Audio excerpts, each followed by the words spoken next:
Hello, good morning, good afternoon, good evening once again. At nandito naman tayo para magbigay ng ating opinion at salubin.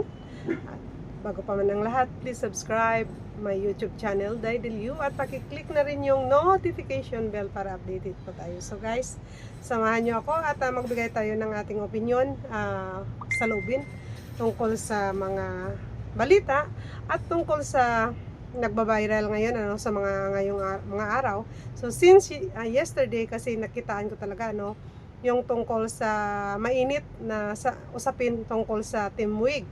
So which is na sponsors ng Jomcar ni Carla, especially na I know na sa kanyang pag-aaral So ang Team Wig noon pa man, nakitaan ko na ito na sila ay solid sa kalingap at saka talagang solid sa pag-sponsor kila Carla. So isa rin ako sa humahanga sa kanila kasi yung samahan nila, yung kanilang teamwork, yung kanilang di po ba nagkakaisa talaga sila para kay Carla. So ngayong mga araw nabalitaan natin na hinahanap or talagang may mga hindi ko sukat akalain, I mean na hindi ko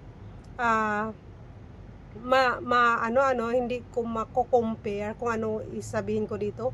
Buzzers ba sila yung mga naghanap sa kanila or talagang sobrang mapaghanap lang sa Team Wig?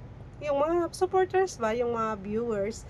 So kasi kamakailan nakarang mga araw kasi hindi na nila daw nakitaan na yung Team Wig ay nandyan lagi at saka parang hinahanap nila kasi may mga lumalabas na mga issue na yung Team Wig ay bibitaw na sa pag-sponsor kila Carla. So which is doon talaga recycle na yung usapin at saka sa nakita ko marami ng mga nabuo kasi parang dumagdag na yung issue. So which is na mula kahapon na bring out na ng ibang mga supporters sa live ni Kuya July, tapos yung iba daw ng mga reactor ay nag-reaction na rin. So which is na hanggang kanina at bago lang maganda yung pag-reaction ni Kuya July which is na talaga na kasi bago pa man ako nakakapag-isip na talagang magbigay ng aking saloobin tungkol sa paano ko nakilala or paano ko nasubaybayan rin yung Team Wig. So which is na ang Team Wig kasi ay tulad ng sabi ko kanina, solid na solid. Kumbaga may pinatunayan na. So which is nakakahanga sila kasi hindi lang basta-basta na sponsor or talaga consistent kasi mula noon pa hanggang ngayon. So noon kasi marami sila. So ngayon ilan lang sila pero stand firm pa rin, Team Wig pa rin. So nakakatuwa rin kasi sa namumuo ng mga spekulasyon, sa mga namumuo ng mga usapin ay hindi rin nila matiis. Kahit paano sumagot na rin sila na yung mga usapin na talagang mawala na sila sa Jomcar. Pero by the way, sa akin naman halimbawa lang, just in case na mangyari.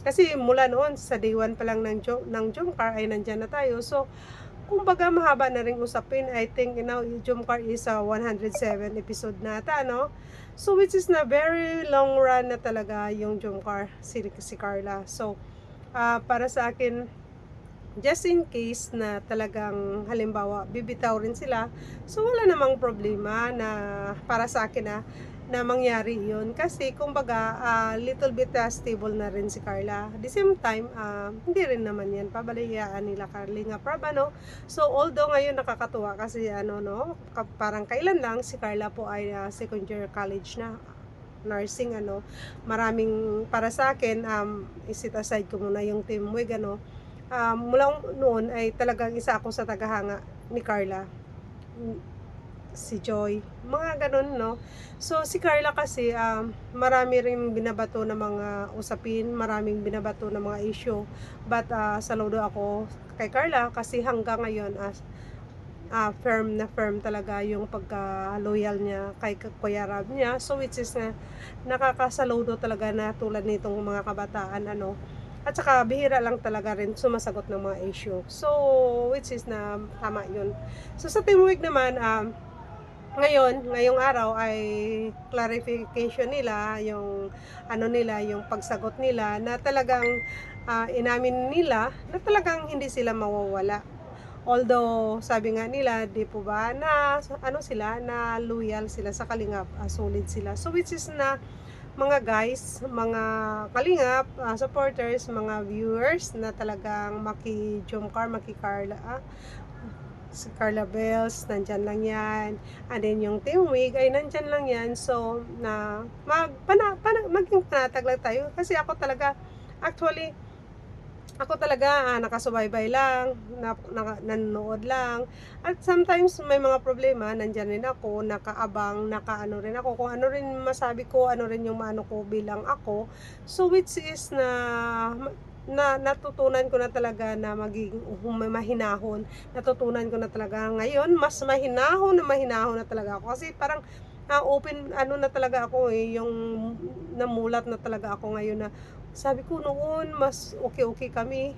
Kasi noon, 'di ba, mga 5 years ago na talagang nandyan na tayo na no, sa comment section.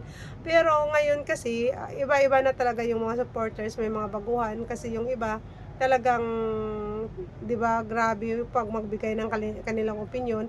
So sa akin actually yung iba dito kadalasan lang, hindi lang iba, ay hindi naman talaga totally ano ito bashers.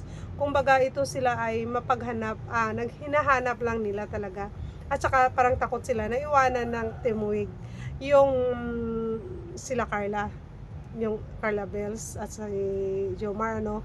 So far si Jomar may ano rin yan, charity si Jomar charity vlogger So may sariling sponsors rin yan. At saka syempre yung Teamweek, as I know, talagang naka-focus yan kay Carla no. So nakakatuwa as in talagang nakaka-admire yung mga ganitong ano sa kanila no, ganitong may mga nagsusustain talaga ng pag-sponsorship na talaga sa tingin ko lang hanggang makatapos si Carla stable talaga dahil nandyan yung Teamweek.